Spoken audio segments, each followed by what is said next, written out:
something I said very early on when Bobby Smith made that surprise and very strange move in my mind. It just didn't seem like the team wanted to play for him. They looked very dejected out there, and they were just kind of playing out the season. I think playoffs, whatever. Let's just get this over with in 4 and let's get out of here.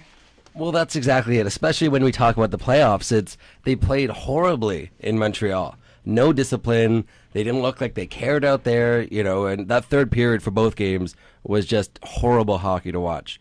Absolutely. I mean, you look at those games in Montreal, and it was getting to the point where you were like, come on, guys, this game's over. Don't get suspended. Things were getting a little ridiculous in the third period. They just kind of gave up. And, you kind of crossed your fingers. Please, you're coming home to the Metro Center. Please, make it close. I mean, some of the games, I think they played their best games in Halifax, but it still wasn't enough. And that's it. You got to look to a guy like Charles Betty, who has laid on the line all season, and maybe he was that kind of factor in those 2 games at home that said, boys, this is what counts right now. You're in front of a few thousand home fans because not many people went to the game. And they played well in those 2 games. A tough loss in that third playoff game. Oh, that was heartbreaking. 68 seconds left. And, a lot of the guys were caught standing around looking, saying, why aren't we reviewing that not goal? However you want to look at it, right? They were all skating around, sort of, and Montreal just skated down the ice and plopped it in the net. Now, I mean, the next game, Montreal, same situation. They hit the post. A quick finger on the goal judge's part, and they decide to go upstairs, calm the guys down, take a timeout. That's what should have happened in Game 3. And that's where your coaching comes into play. This is Absolutely. where you need someone with experience, not just a hockey player who thinks he can coach. Not every hockey player can coach. And you know what? Not every coach can play hockey.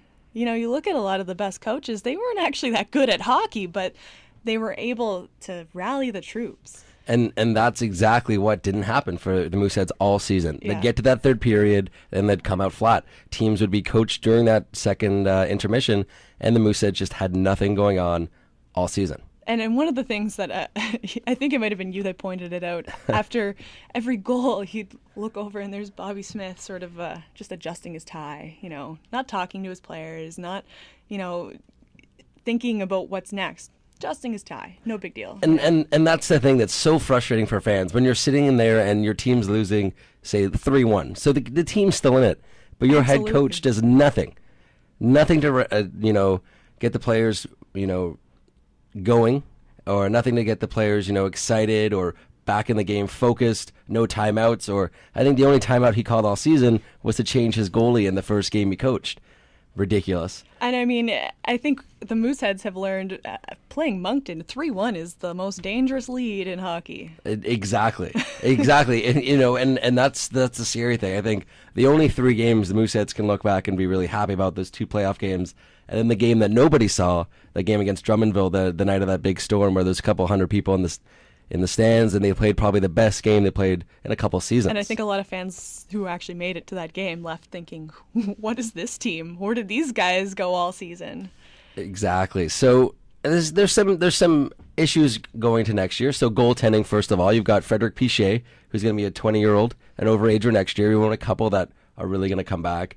And you've got Anthony Terenzio.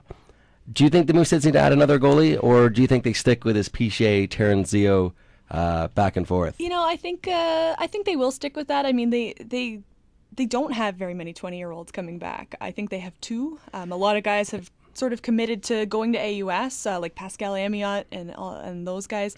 So I think they'll keep the goaltender as the 20-year-old. It'll be a good sort of mentor for Terenzio. He is a young guy, and I think he's got a lot of potential. I think you can't be a very good goaltender when you don't have any defense in front of you. Well, that's exactly it, right? And there was a couple games where the boys just let down Terenzio and Piché just as equally. But I think Terenzio's still young. He's taking it to heart, and I think it's a tough way to play your first season with the Mooseheads in front of you. Oh, and goaltending is such a mental game. It's demoralizing to just be left out to dry more times than I can count. He's been left out to dry by those guys, and I mean, it's just a young team. I guess that's what's going to happen, but hopefully he gets his confidence up over the off season. Well, going back to the coaching issue with goaltending, Piché thrown in net his first game for the Mooseheads against his former team. Another debacle by the coaching staff. You don't do that to a guy who's just coming off the the top team in the country, throw him up against his old team. Absolutely. Like, what a soul crusher. I think he led in the first shot. The first shot went right through him. I believe so. And it was Fitzpatrick or Patterson, or I think it was Fitzpatrick. And just, like they all know his weak spots. They practiced with him every day, and they're the best team in the country. All Jeez. 5 goals, high glove. Yeah. That's all it was. And it was horrible to see. And they ended up pulling him. And what kind of confidence are you trying to give your goaltending in that situation? Another situation, too, is the Mooseheads, as an organization, have gone through so many goaltender coaches in the last 4 or 5 years. There's nothing really consistent about it. And you need consistency in a goaltending coach because, one guy might tell you one thing, another might do it another way. One guy might like video, one guy might want to be on the ice. You need consistency when it comes to goaltenders. And he is the only coach sticking around. Their goaltending coach is the only coach sticking around. So hopefully that gives a consistency for Terrence Zio and Piché for next year. And maybe we'll have some good goaltending in Moose Country. Fingers crossed. And speaking of the coaching situation, I mean, this is the first thing I said when I saw the news I think the email came through Saturday night.